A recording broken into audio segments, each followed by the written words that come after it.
Hello, ladies and gentlemen, and welcome. Of course, I've promised you my thoughts on WrestleMania and the granddaddy of them all, the Showcase of the Immortals.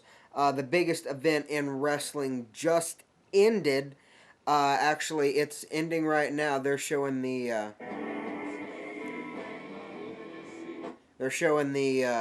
package that ended it right now, and WrestleMania has been an interesting show. Like I said, it just ended a couple of minutes ago.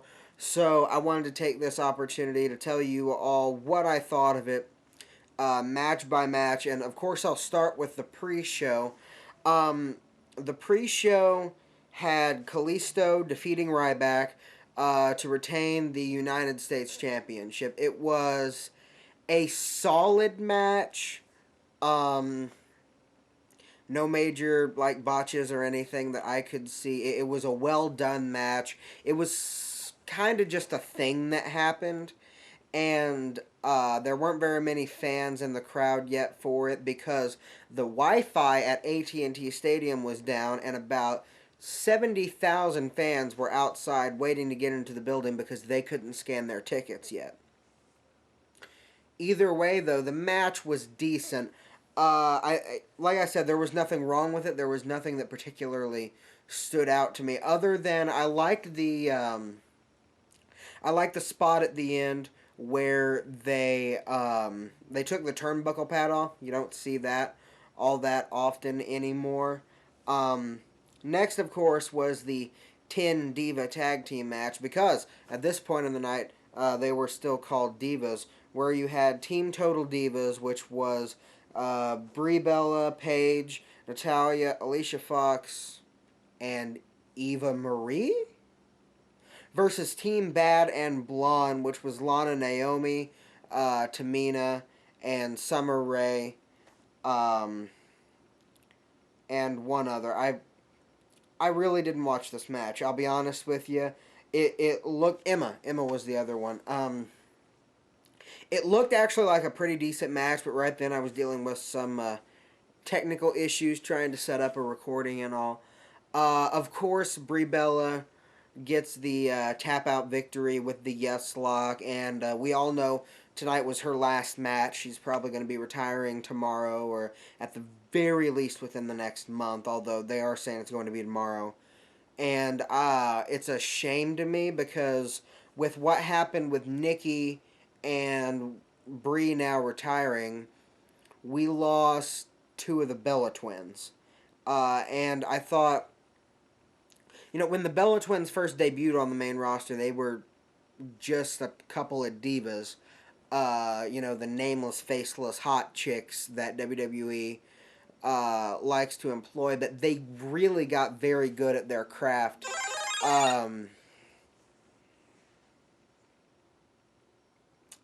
Sorry, my WWE app was telling me about what happened in the main event. We'll get to that. But they got pretty good, and I really think it's kind of sad the way things have ended for both of them. Although Brie gets to go out on her terms, which I like. The Usos and the Dudley Boys happened.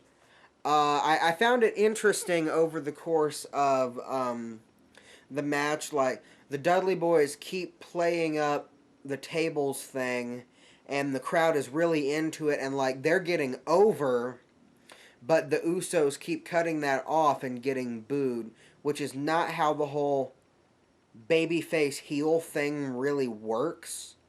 Um, Interestingly enough, not the only Samoans tonight that didn't understand that concept, but again, we'll get to that.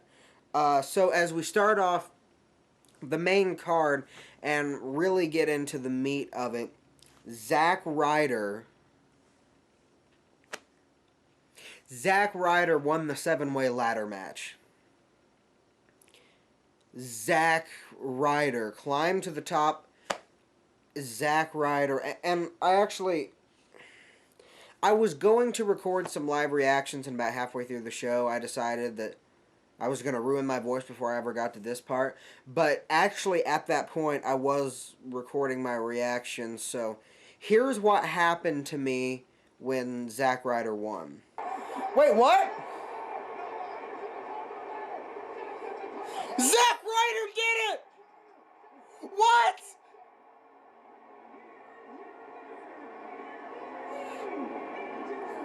Zack Ryder! It was just crazy going in because, they thought Kevin Owens or Sami Zayn. Like, it's going to be one of the two of them. None of these other guys are going to win it. Heck, they just threw in Zack Ryder because Neville broke his ankle. I'm sorry, it's midnight. But he... And I will say, it was a fantastic opener to the show. I think it was one of the best WrestleMania openers I've seen. If not all time, certainly in a long time. And right off from the bat, we got the idea that this was going to be a different kind of WrestleMania. It was a phenomenal match. I really like the stuff that Sammy and KO and even Sin Cara managed to have like 3 or 4 big spots without actually killing himself or anybody, which is a new high for him. I really do enjoy that from him, because Lord knows statistically most of the time that Sin Cara does a wrestling move, he gets hurt. So I find it interesting that they keep putting him in these ladder matches because at some point he's going to kill himself or somebody. But he did great. Everybody did great. I really liked the Dusty Rhodes ladder that Stardust brought out. It was a really, really great homage to the American Dream. Moving on next to a match that, in a weird way, this match suffered, I think, between Chris Jericho and AJ Styles because, and yes, I know it was 2 nights ago, but this match had to follow Sami Zayn and Shinsuke Nakamura. Like, when NXT TakeOver ended, people were like, oh, well, the only match that is even going to come close to Nakamura Zayn is Styles and Jericho. And I feel like Styles versus Jericho was a great match, but everybody was expecting and willing it to be a perfect match, which, again, great match. Those two guys worked. There were a lot of nice spots in there, and the ending with the forearm getting caught into the code breaker, I thought was beautifully executed. I noticed online there was a lot of backlash because Chris Jericho won this particular match. I'm okay with Chris Jericho winning this, and I'll tell you why.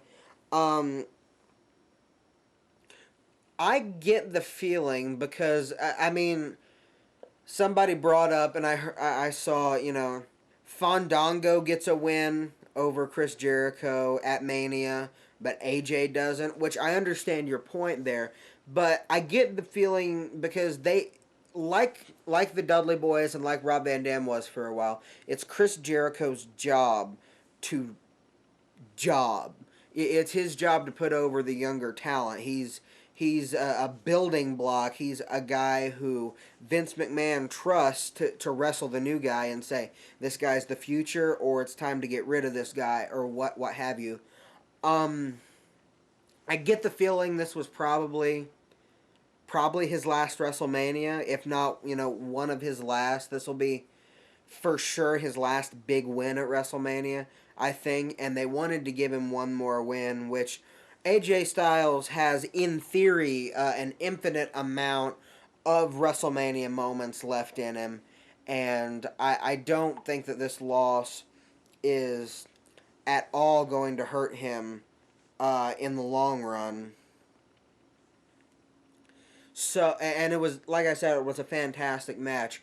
And really, with wrestling a lot of times, especially at WrestleMania, because, everybody's looking for that WrestleMania moment. It's not about the destination, it's about the journey. And AJ was very impressive.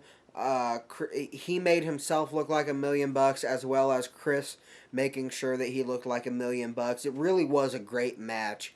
And I think we'll look back on it and say it was the start of things to come.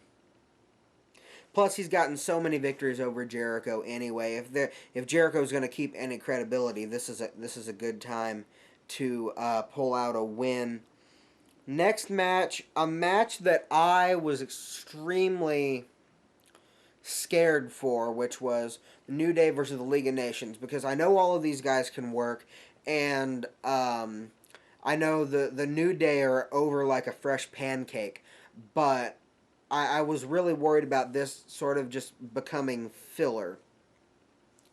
And so, of course, I can't do this without talking about the entrance. Um, the New Day riding in out of a giant box of Bootio cereal was... You talk about Shawn Michaels rappelling from the rafters. You talk about all of Undertaker's fantastic entrances over the years. You talk about some of the stuff that Triple H has pulled out. You talk about Sting last year with the drums. But this was the greatest WrestleMania entrance of all time. Better than Shawn Michaels at WrestleMania 25. Better than Ric Flair at WrestleMania 24. This was the greatest WrestleMania entrance of all time. And if you don't share my opinion, I respect your right to have an opinion. Your opinion, however, is incorrect. That was the greatest entrance of all time. And then the League of Nations came out, and they had... I liked the match. It was a good back and forth match. I like the fact that they didn't do 4 versus 3, although Wade Barrett... And, you know, I was kind of puzzled about the League of Nations getting the win at first. Obviously, we all figured out why they got the win later. But just... I like the way that they got the win. The New Day still maintained all of their credibility. They won via shenanigans. The numbers game worked out in their favor. And that's really all you can ask for, you know, with a heel stable. So, yeah, I had absolutely no problem with the way that things went in that particular match. And then, of course, afterwards, everything was validated, right? Because we got to see one of the coolest moments I've seen in a while. And, you know, it's almost as if WWE just... It's almost as if WWE just thinks every year they can bring back a couple Hall of Famers and they can come out and have some sort of an in-ring segment, and somehow it's just going to be magic every year. Which they would be absolutely right in assuming that, because this match, well, not this match, but I mean, it was almost kind of a 6-man, but this moment was awesome. I never thought I would see Shawn Michaels in ring gear again. I think that was a nice touch. Mick Foley came out dressed to compete. Stone Cold really doesn't care what you want out of him. And they came out and, you know, mandible claws were dealt, sweet chin musics were dealt, and of course stunners galore. And I'm pretty sure that Shawn Michaels twerking, or whatever that was, has completed me. I feel like tonight, if somehow I go to the great beyond in my sleep, my life will have been complete because I saw that. Next we have a match that was surprisingly uneventful.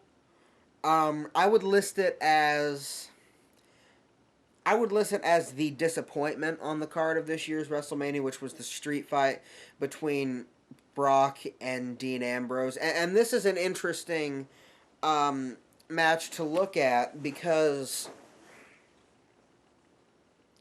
like, there are a million arguments to be made about why this match went the way it did and why that was the perfect booking decision. Then, of course, there are a million arguments to be made to the contrary as to why this match was crap. Um, I like the story that they told to an extent. Brock doesn't need weapons to beat Dean Ambrose. Dean can only hurt Brock with weapons. Um, it was a really nice place they were in. They integrated both the chainsaw and the barbed wire bat, which, let's face it, we all knew nobody was getting hit with the barbed wire. It's PG WWE. But I like the way that they implemented them. I was a little bit unsure of it at the time, but I like the way that it was done in retrospect. Um, and like I said, they worked a great match. It was brutal. They stiffed each other hard. I just don't think not every match on the card can live up to the expectations, but this match most certainly did not. This was, every year has to have a disappointment, and this year, this was the disappointment. Although it'll be interesting to see where Dean Ambrose goes after this, because Dean has lost so much.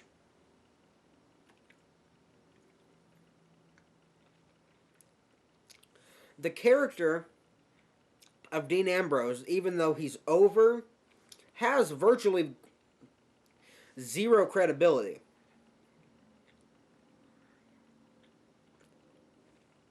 Because he just keeps losing.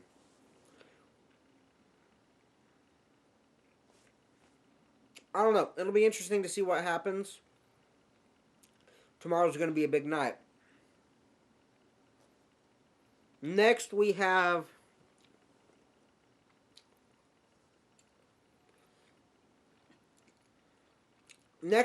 what I would say match of the night. And I know there will be people who disagree with that. But I think it was the match of the night. And of course, that's the Divas Championship match. Excuse me. The Women's Championship match. And thank God.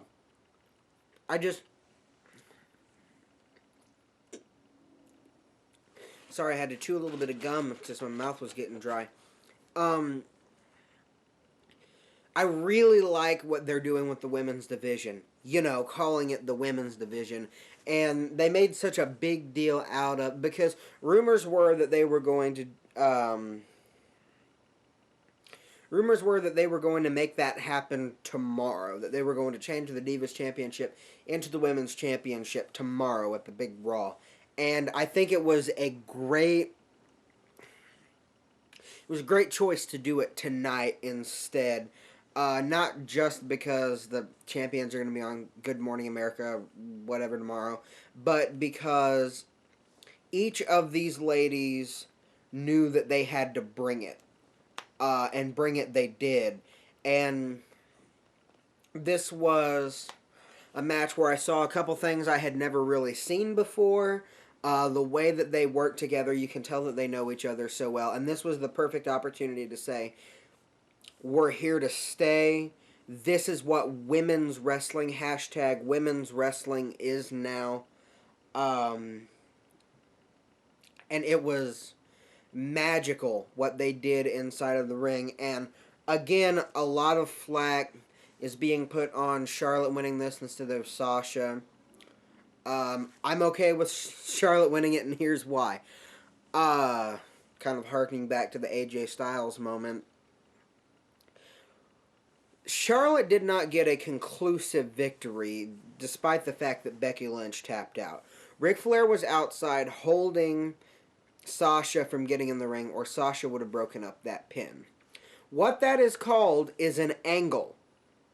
Now, an angle is something that is frequently used in wrestling to, progress a storyline. And so what I saw tonight was I guess, the end of Charlotte Becky and the beginning of Charlotte Sasha. This was not the end. This was the beginning. This was they are going to feud now. We are going to get Charlotte and Sasha Banks on the main roster, most likely for the next few months at least. And if you're upset over that, then I'm not positive as to why. Like, I understand, and I would have loved if Sasha had won this title. But Charlotte won this title via shenanigans, and that is going to progress a story down the line that is going to give us months and months of matches that are the quality of this one, if not better. So, no, I have no issues with the way that this went. So, as we move on next, a match that a lot of people thought were probably going to end the show, but it did not, and that was The Undertaker and Shane McMahon in the cell. And you see, this match got to me in a way that few matches really have. Because, we've heard it said, because the build-up to this match was just terrible. Right, and I was just hoping and praying that Shane and Undertaker were able to give us a match that was good enough that we would look back on it fondly. That we wouldn't care as much about the terrible build-up that they had because of the moment that happened, and we got that. I think it was one of the better matches inside the cell that I've seen, like, ever. It was brutal. It was spotty as all get out. There was just a lot of big set pieces.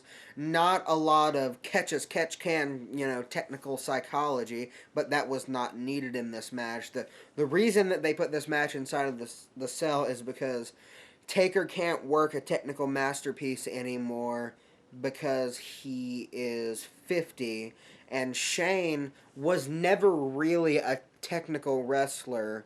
He was always kind of just spotty and athletic, and after all, he hasn't wrestled in like 15 years, and after all, he's 40. We'll get to that. But this match was a fantastic match. It included all of the hallmarks that you want in an Undertaker match. It included all of the moments that you want in a Shane McMahon match, which is a weird thing to say. And then, of course, at the end of this match, we have what will be remembered as one of the defining WrestleMania moments of all time. Bar none. This is the moment that my generation of wrestling will look back on and say that was our moment. For the Attitude Era, that's Mankind getting thrown off the cell. That's Austin in the beer truck. That's Shane going coast to coast on Mr. McMahon at WrestleMania X7. And this is the one that we'll remember from this era. It's going to be Daniel Bryan winning the championship, and it's going to be this. And Shane jumped off of a cell that was higher than Mankind fell off of. Granted, in fairness, the table that he landed on had about this much padding on it. But padding or not, he fell from over, probably about 25 feet. And definitely broke a couple ribs. I would be surprised if he didn't break even more than that. Like I said, this was a good match, bell to bell. It had... And a match does not need... And I've made this argument with a couple, Emerge matches, too. A match does not need to be a technical marvel to be amazing, right? This kind of harkens back to the End of an Era match from a few years ago, where those guys told a story, and I think Shane and Undertaker got in there and they told a story, and that's what you want out of wrestling. What wrestling is a performance art. Wrestling is a fictitious league where you want the good guy to win and you want the bad guy to lose, and sometimes you don't know who you want to win or lose, and they have to tell you. And Shane and Undertaker did a great job of making sure that that tension was there, and it was a fantastic match. I really, really enjoyed it. And so, if we go from this match to the next match, we go from, wait, what? To, wait, what? And there's only one way to do this, so I'm just going to say it. The Andre the Giant Memorial Battle Royal had more surprise entrants than this year's Royal Rumble. I don't know. I was having a hard time processing what was going on because, of course, you get the train of nobodies that come out to the ring, right? And then you get the guys that get their own entrances. And Mark Henry comes out, great. Kane comes out, awesome. And then DDP comes out. And I'm just sitting there going, wait, what? Why is DDP in this match? And then it's like, well, it's the Big Show. And so I'm like, okay, well, that was weird, but let's move on, right? Big Show comes out. And then Shaq, of all... Of all of the things that could possibly have happened, Shaquille O'Neal comes out and is in this match. I guess we know who's going in the celebrity wing of the Hall of Fame next year, right? You know, in Orlando, where Shaq started his NBA career, miles away from the Miami Heat, where he won a couple titles. Just saying. Just saying. That's probably why. I mean, that'll probably happen next year. I mean, Tatanka was in the match. He didn't even get an entrance. He was just there. Like, there was no reason for Tatanka to be in this match. He was just in this match. But then, of course, Baron Corbin ends up getting the win, which is brilliant because, number one, it serves to validate NXT even more because an NXT guy won the Battle Royal. It serves to get Baron Corbin over because you got to figure he's getting called up soon, right? So it really gets the general WWE crowd who might not have the network for only $9.99.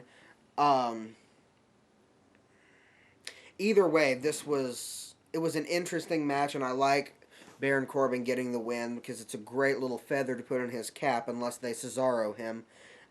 Next comes the most unexpected thing ever because the Dallas Cowboys cheerleaders come out, which is nice that they finally gave the Dallas Cowboys cheerleaders something to cheer for because the Dallas Cowboys have not done that. True story. Zack Ryder has won more championships in that building than the Dallas Cowboys. So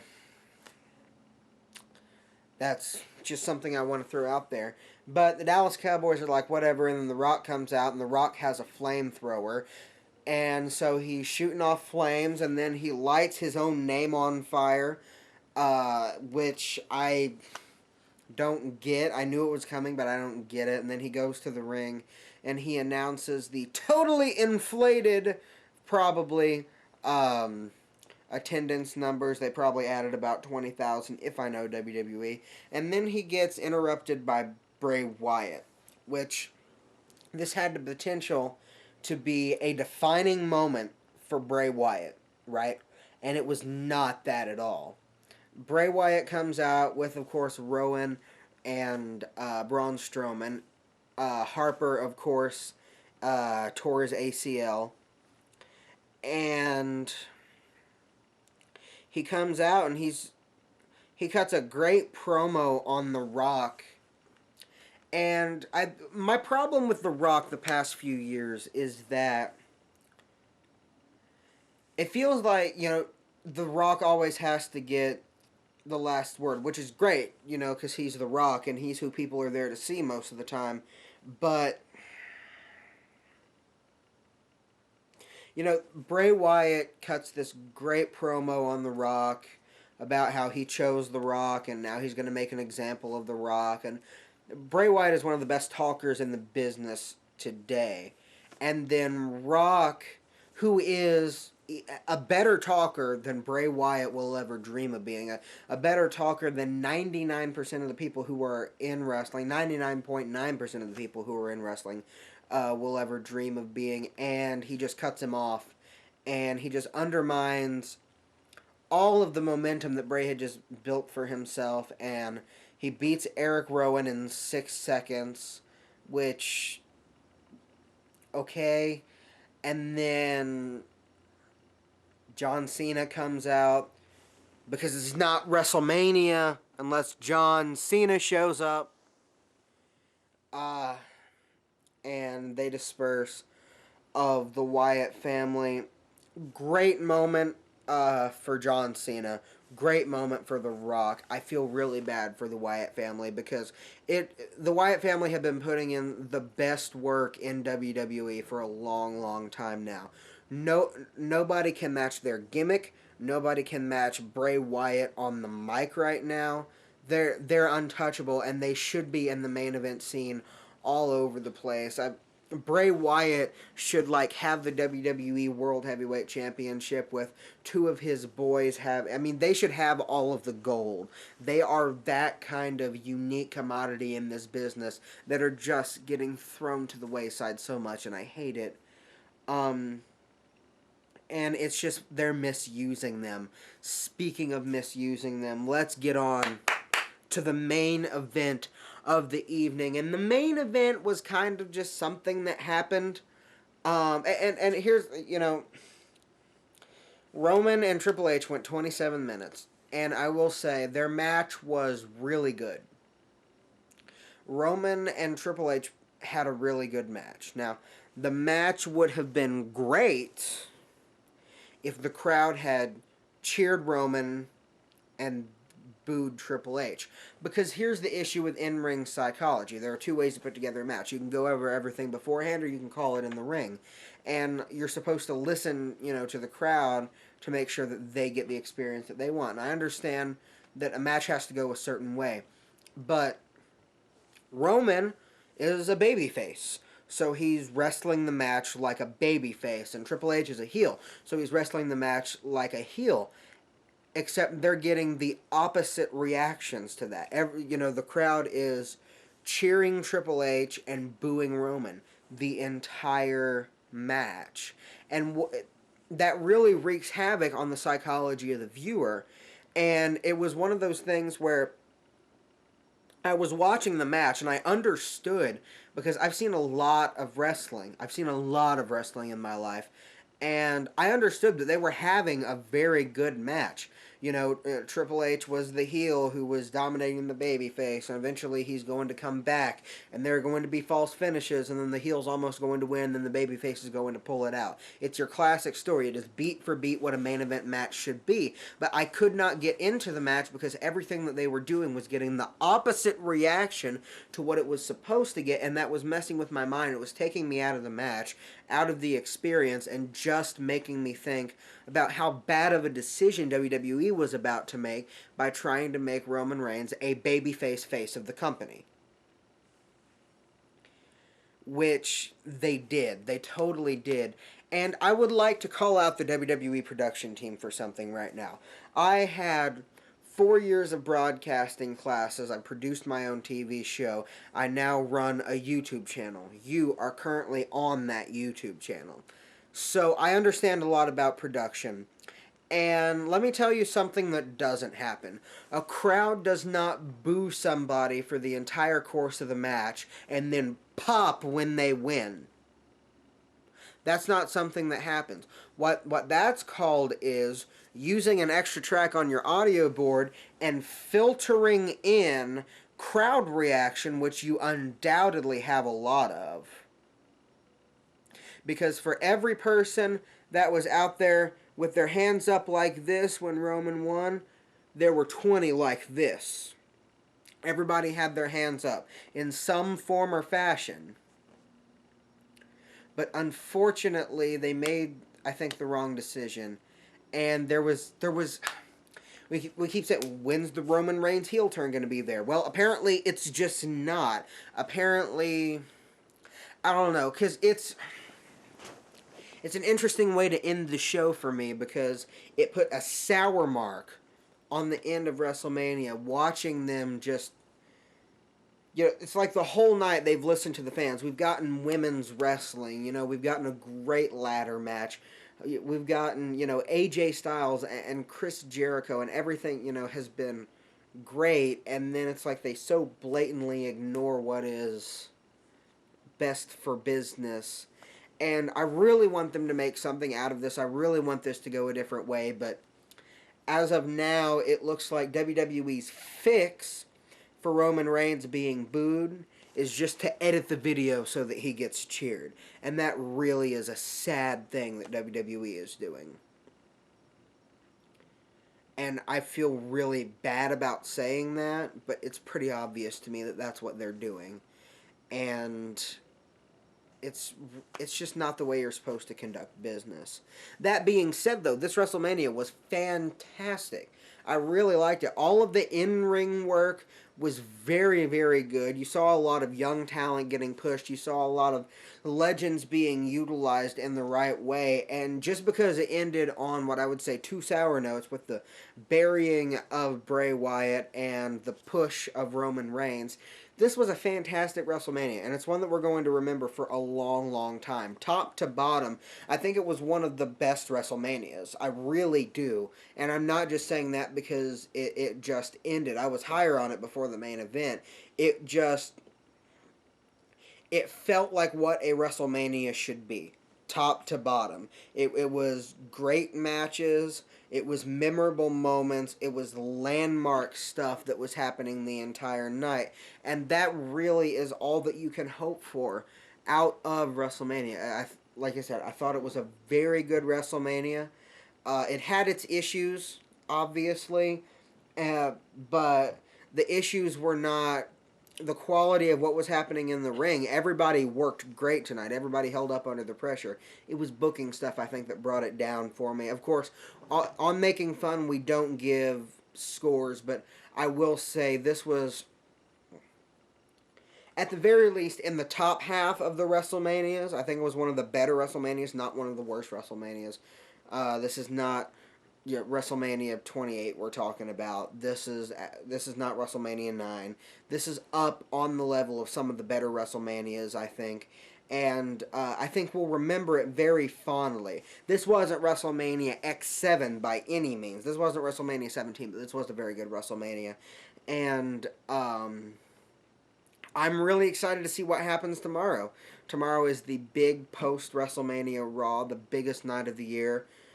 Roman Reigns, and see, it's the funny thing about it is it's easier to cover up the boos of 100,000 people than it is to cover up the boos of 20,000 people in a smaller arena. So tomorrow, when Roman Reigns comes out to start Raw, he's going to get booed so hard, and WWE is going to have to live with the decision that they made tonight, I think, which if they had done it any way other than the way that they did it, I think it would have been great. But it did not turn out great for me.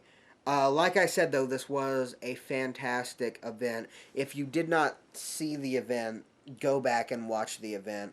It was great. I just spent 40 minutes talking about it. So, yeah, if you like this, I plan on doing one of these for every pay-per-view style event that WWE does. It's going to be an interesting year in wrestling. So if you liked it, subscribe, like the video, share this with everybody, so that we can build up our audience a little bit. You don't know how much that means to us. And I guess until next time, My name is Casey Johnson, and that's what I think.